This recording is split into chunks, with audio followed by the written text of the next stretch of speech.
അസ്സലാമു അലൈക്കും വറഹ്മത്തുള്ളാഹി. അൽഹംദുലില്ലാഹി റബ്ബിൽ ആലമീൻ.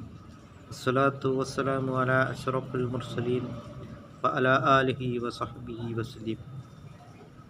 സയറല്ലാഹു അമലക്കും വറസൂലുഹു. നിങ്ങളുടെ പ്രവർത്തനങ്ങൾ അല്ലാഹു റസൂൽ കരീം സല്ലല്ലാഹു അലൈഹി വസല്ലമ തങ്ങളും കാണുന്നതാണ്. അതുകൊണ്ട് നാം ഏറ്റവും അധികം സ്നേഹിക്കപ്പെടേണ്ട നേതാവ് സയ്യിദുനാ മുഹമ്മദുർ റസൂലുള്ളാഹി സല്ലല്ലാഹു അലൈഹി വസല്ലമ തങ്ങൾ കാണുന്നുണ്ട്. നാം ഒരു തെറ്റ് ചെയ്യുമ്പോൾ പുണ്യപ്രവാചകർ സല്ലല്ലാഹു അലൈഹി വസല്ലമ തങ്ങൾ ഇത് കാണുന്നുണ്ട് എന്നുള്ള വിചാരം നമുക്കുണ്ടാവുക.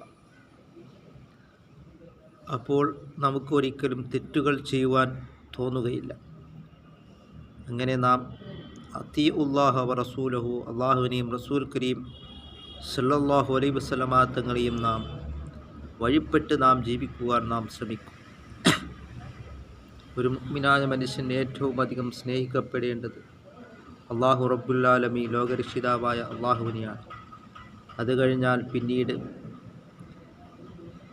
നമ്മെ സൃഷ്ടിക്കുവാൻ കാരണക്കാരായ സർവചരാചരങ്ങളെയും ലോകം മുഴുവൻ സൃഷ്ടിക്കുവാൻ കാരണക്കാരായ സയ്യിദുനാ റസൂൽ കരീം സല്ലല്ലാഹു അലൈഹി വസല്ലമ തങ്ങളെയാണ്. വമാ അർസൽനാക ഇല്ലാ റഹ്മത്തൽ ലിൽ ആലമീൻ, ലോകത്തിന് മൊത്തവും കാരുണ്യമായിട്ടാണ് സയ്യിദുനാ മുഹമ്മദുർ റസൂലുള്ളാഹി സല്ലല്ലാഹു അലൈഹി വസല്ലമ തങ്ങളെ അല്ലാഹു തആല ഈ ഭൂലോകത്തിലേക്ക് നിയോഗിച്ചിട്ടുണ്ട്.